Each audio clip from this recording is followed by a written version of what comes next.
We survived, and our kids, we're here. So this is it, the last time that People magazine will sit down with President Barack Obama and First Lady Michelle Obama at the White House. To sit down with them at the White House for their final print interview as President and First Lady, it was just great to sort of see the arc of this historic journey. We talked about what is going to be next for them, how they're feeling about the transition to the next president, and what life has been like for them living in the White House for the last 8 years. They talked to us about everything from watching their girls grow up in that fishbowl, but also the relationship that the president developed with his mother-in-law, and what Michelle really thinks of his dad jokes. Try to cut those off. She's so. been cutting off. That's Between why the kids Michelle didn't want to come and to the turkey Malia and party. Sasha. It was your jokes that drove them away. Here it is, People at the White House with the Obamas, the final interview.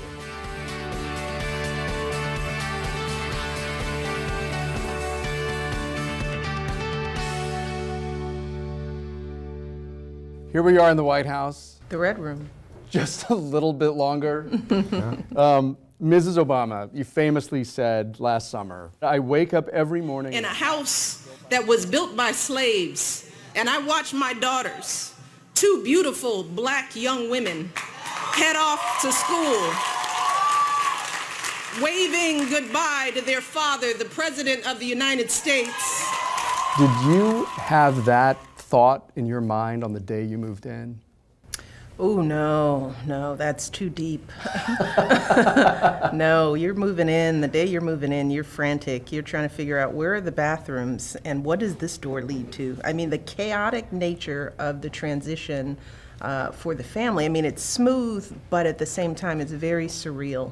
And you don't have time to reflect or think about the meaning or the magnitude of what you're doing until months after you've lived in that house. So maybe that thought happened by the summer.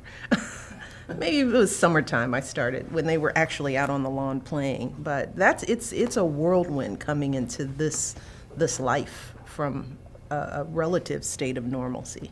When that symbolism hit you, it must have been a very powerful moment for you. Yeah. I mean, there are so many surreal, powerful moments. Watching my mother transition into this house, knowing where she comes from a working class, even poorer than working class upbringing, to seeing her standing on the Truman balcony and representing this country as the first grandmother. I mean, for me, those moments are just as surreal as watching the girls go through it, because her life was vastly different than anything I could have imagined, let alone what we've experienced here with her in the White House. My first interview with Michelle in 2007, her mom was there, and we'd included her in our photo shoot that day with the girls. So People magazine has always had a kind of special relationship with Marion Robinson. How has that experience living with your mother-in-law?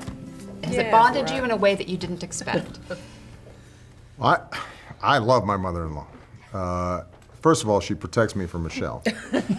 So if Michelle's mad at me or something, she'll be like, he's a nice boy, stop it. And thanks, Mom. But we were already very, very close. Where she was invaluable was providing continuity and perspective for our girls. Because as great a mom as Michelle is, and I try to do my best as a dad, to have that intergenerational relationship, for them to be with their grandma the same way they were on 74th and Euclid, in the South Shore neighborhood where her mom's house.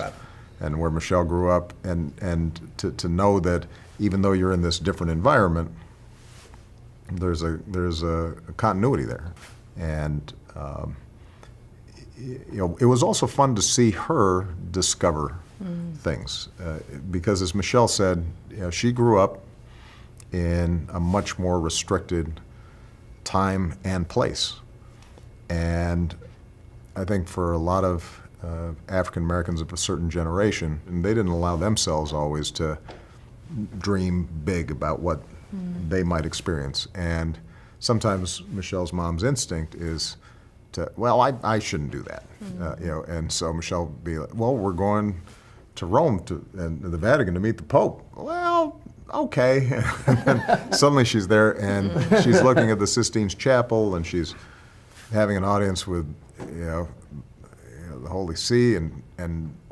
it's magical for her, and she is loving it.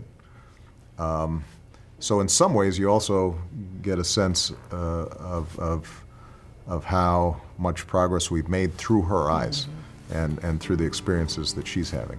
During this administration, there was a huge vegetable garden planted. During this administration, Girl Scouts were sleeping on the South Lawn. There was hip-hop dancing. The White House has been so much fun with the two of them in it. I think one of the most enduring legacies of the Obama presidency is that the President and First Lady went out of their way to make this high office, the highest of offices, truly accessible to every American and every American child. So while it's always been a cliche, anybody can grow up to be president, I think that they actually put faces to that. I've been here for many outside-the-box activities, including sleeping on the South Lawn with the Girl Scouts. You've cleared out the furniture and had hip-hop classes in these rooms. Was it a conscious decision that you were going to make the White House fun, accessible in some way that it hadn't been before? And what was the one idea that was brought to you that you finally said, no, that's too crazy, we're not doing that? Yeah, I've done a lot of stuff, so I'm not sure that there, That there have been any limits to your craziness? No, it's probably something I can't even talk about. But yeah, it was a conscious effort. I mean, we've talked about wanting this to open this house up as wide as possible, and to make sure that folks feel like this is their home, folks who normally wouldn't gain access to these walls. You know, it's important for young people, in particular our kids of all backgrounds, of every race and every socioeconomic background, to feel like they have a place in the nation's house. And to do that, you have to do things that make them feel comfortable as well. And if it's hip-hop dancing, well, let's do it, you know. If it's a sleepover on the South Lawn with the Girl Scouts, then let's do it. Let's give it a try. Let's breathe some life into this place. And it also helps that we have kids,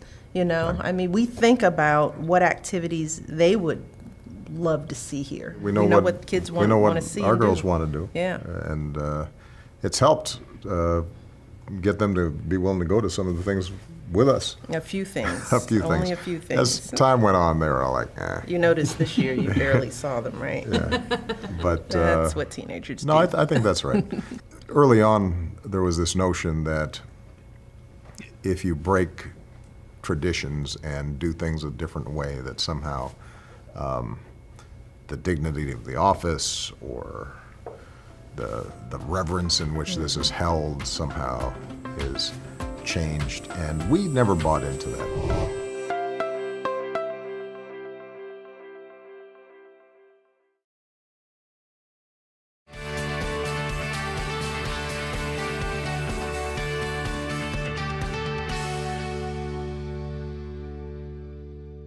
Hi, President Obama and Michelle. It's Seb Blay from Brooklyn. Are you going to have a big party before you leave office? If so, can I come?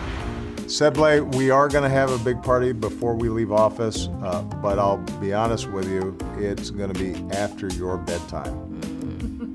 It's going to be kind of a grown-up party, but if you want to come and see some of the Christmas decorations, we'll see if we can be in touch.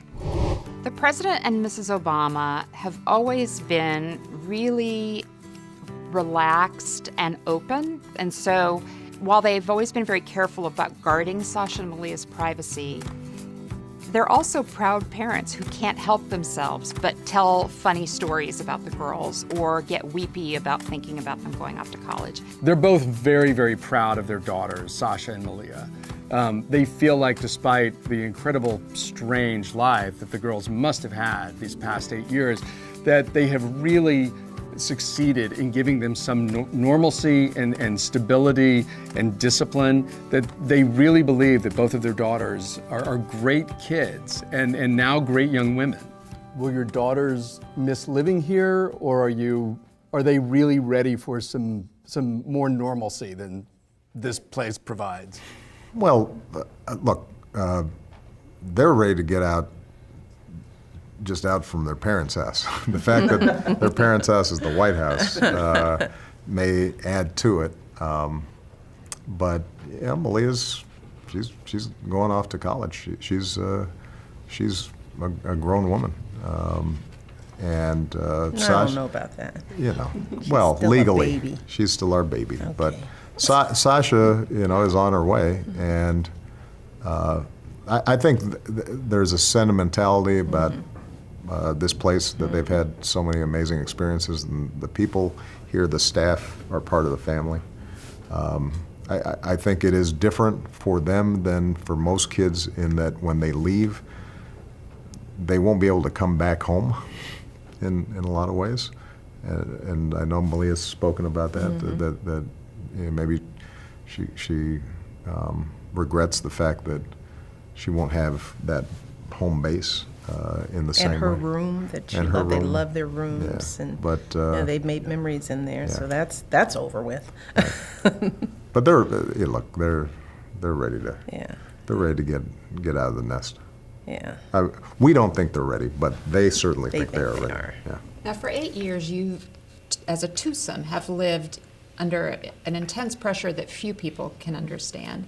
What effect did that have on your marriage? Yeah, it's definitely brought us closer. I mean, Barack talks about this all the time. I mean, before we moved here, he spent most of our marriage, particularly with young kids, commuting in some way, shape, or form. When he was state senator, we stayed in Chicago, and he commuted back and forth from Springfield in Illinois. Then he became a U.S. senator. Because I had a profession, we stayed in Chicago. He commuted back and forth.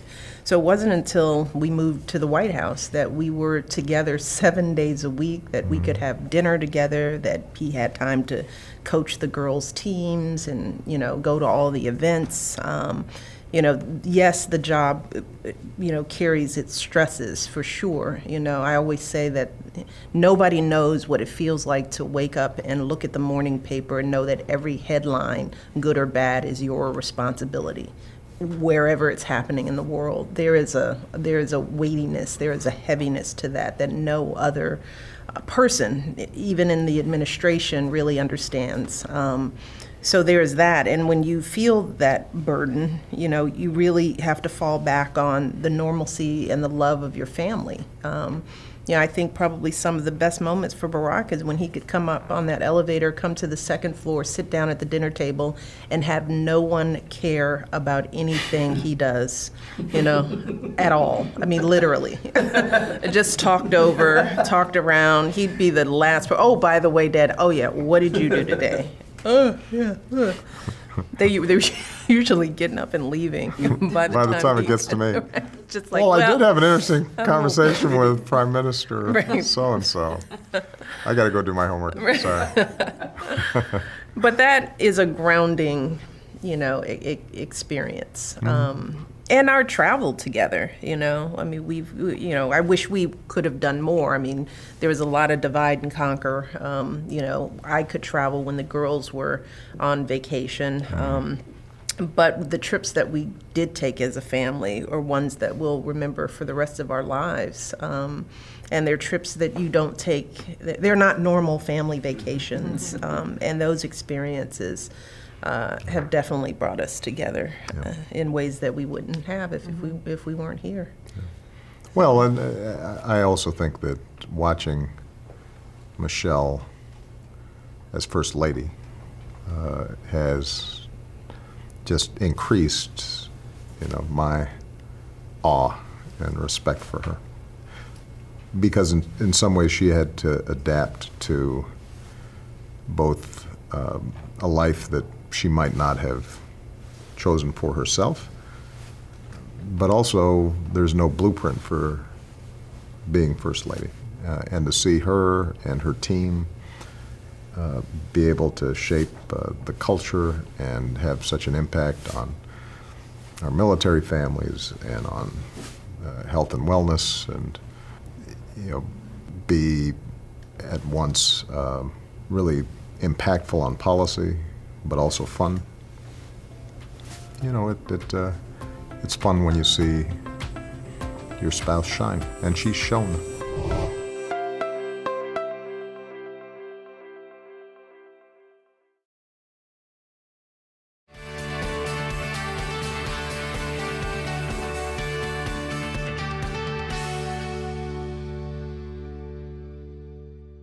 Hi, President Obama and Mrs. Obama. My name is Jacob, and I'm 5 years old, and I want to know who tells more jokes. Oh gosh, the president tells more bad jokes. I will say this, Jacob. Michelle is actually funnier than me, mainly because she teases me, but I can't tease her. I think that's fair. So she makes a lot of fun of my ears. Oh, they're so big, She talks about how gray my hair has become. so white. She talks about how slow I talk. Oh God, he's slow. I can't say anything about her because she gets mad. Nope, you can't. So I guess she's funnier. When we were going to the White House to interview the president and first lady, I was so curious how they felt about the last election. You know, nobody had fought harder and more vocally for Hillary Clinton than Michelle Obama had. Felt like you went out on an emotional limb, really, in this fall campaign. What was an election night like for you? I went to bed. Yes, she did. I did. You know, I tend not to, you know, I don't watch debates. I don't like to watch the political discourse. I never have. I barely did with him. You know, it just, you know, once you do what you can do, you know, then you rest easy. It was in the hands of the American people. I think anything that I felt about the election, I said. And you know, I stand by. This is our democracy, and this is how it works. And so we are ready to work with the next administration and make sure that they are as successful as they can be, because that's what's best for this country. I think it's worth noting that, you know, Mrs. Obama's mantra through the campaign was, when they go low, we go high. I think they've stayed high. And that's, I think, how they want history to remember them and the closure of their administration. Look, I think that, as I've said subsequent to the election, there are deep differences in vision between ourselves and the incoming administration, but ultimately we're all on the same team. Seeing the two of you come to the White House 8 years ago, you know, it was a symbol of just how far we've come as a culture. Then during the election and since the election, there has been so much misogyny and racism and bigotry in the cultural discourse. A lot of people feel like we've taken a huge step back. Do you feel like we've taken a step back? Look,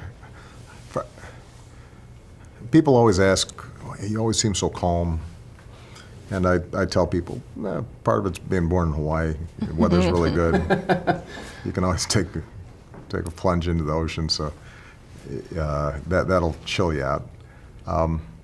But also, I'm somebody who never believes the hype when things are going good and doesn't despair when things don't work out your way. The truth of the matter is that when I got elected, there was still racism and misogyny and anti-gay sentiment in America. What it signified was that for the majority of Americans, we had made enormous progress. I think that in the wake of this election, those same elements are still there, but it doesn't negate all the progress that's been made. But this is a big, complicated country. It always has been. History doesn't move in a straight line. It zigs and zags, and it goes backwards and forwards.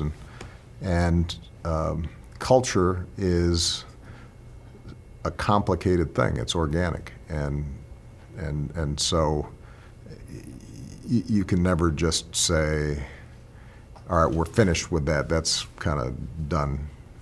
Now let's move on to the next thing. The battle to be vigilant on behalf of kindness and courtesy and tolerance and fairness and equality. That's a day-to-day thing that each of us are responsible for. And I remain hugely optimistic about the trend lines, partly because our kids and their generation, and you meet with them, and you talk to Malia and Sasha, the idea that you discriminate against somebody because they had a different sexual orientation, it's crazy to them. Ridiculous. Yeah. And I should note, just so that this doesn't look like it's select sample, I've gone to college campuses and met with college Republicans, and they think that would be crazy too. It's not just a partisan issue, and so that generation right behind us, and I believe each successive generation, as long as we're doing our job of being good models for it, they're going to move this country forward in a better direction. Proudest moment, or what the future holds for the Obama family? Ooh, there's so many proud moments. I mean, I could say one, we survived, and our kids, we're here. Our kids aren't crazy. Our kids aren't crazy. There's a headline. There's that. Our kids aren't crazy. But all the work that I know that my team has done on the initiatives. I mean, when I came in, we talked about not wanting to just do symbolic things, that we wanted to move the needle on the issues that we took on. And I think that we can say that we have on every single issue, whether it's getting more attention around the plight of our military families and rallying the nation around it. We helped change the culture around how our kids eat and how we move. We're seeing college graduation rates and high school graduation rates go up. And we're gonna, if you talk about the future, we're gonna keep tackling those issues. We're gonna rest a second. We're gonna take a breather. As I told all of our staff here, it's time for us to tap out for a second. People need time to refresh and to reflect. I mean, this is what these interviews are saying. What we haven't had time to do is reflect on this. And before you can really, push off hard on the next part of the journey of your life, you've got to kind of see what just happened and understand it and know how it's affected you. And we're going to do that. And we have to be very conscious about doing that, because there are already calls and requests to come and speak and travel and do things, and if we're not careful, we can be just as busy as we are this week in a month from now. So I want him to sleep, and want to travel a little bit just for fun. You think? Absolutely. Do you expect to be maybe a little bit more of an activist, ex-president, now that we have this uncertain future agenda? I would have been active no matter what happened in the election, because I'm only 55 years old, and me puttering around the house, doing Sudoku, as Michelle puts it, would not be good. I would drive. We'd all be unhappy. Yes. So, a couple things I'd point out. Number one, in terms of pride. I am serious about how proud I am of my daughters, and they are just really good people, separate and apart from them being my kids. And I'm admittedly biased, but if you talk to people who have met them or know them and are a little less biased, I think they'll say that they're kind, smart, thoughtful kids. That treat everybody with respect, and that's something you always worry about. I could not be prouder of my wife, as I already said. I think she has been extraordinary in this job, even as she's also held our family together and made it work so well. I could not be prouder of my team. Everybody here worked really hard and did a good job. This time, I will say I thought that the president seemed weary in some way. He seemed more soulful than I've seen him in the past, and I think you did see the toll of the election. And I also noticed a fierceness to Mrs. Obama's talk about her husband. Well, I have to say, because I don't want to leave this interview without saying how proud I am of my husband. Because all that he just said is because of his leadership and the example that he set, not just as a president, but as a human being, as a father. He has been a role model to millions of people from all backgrounds, and no one can dispute that. You know, I don't care what party you belong to. When you think of father, when you think of a good husband, somebody with strong values, all the things that people say they admire most in people and want in a leader, Barack Obama has been that and more. Smart, still the smartest person in the room, and the country is better for it as a result of him.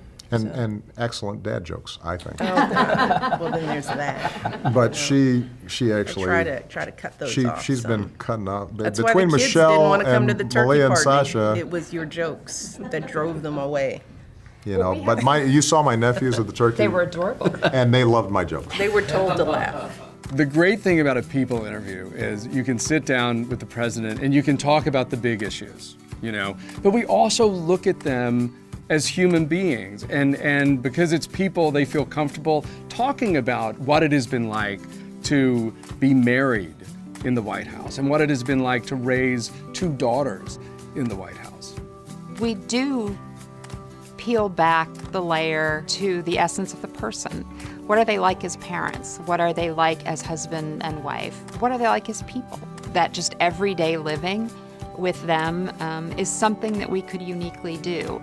And because of the relationship with them, I think they feel comfortable telling us that story. So they've been really generous with their kind of personal lives and People magazine, and that's been a privilege.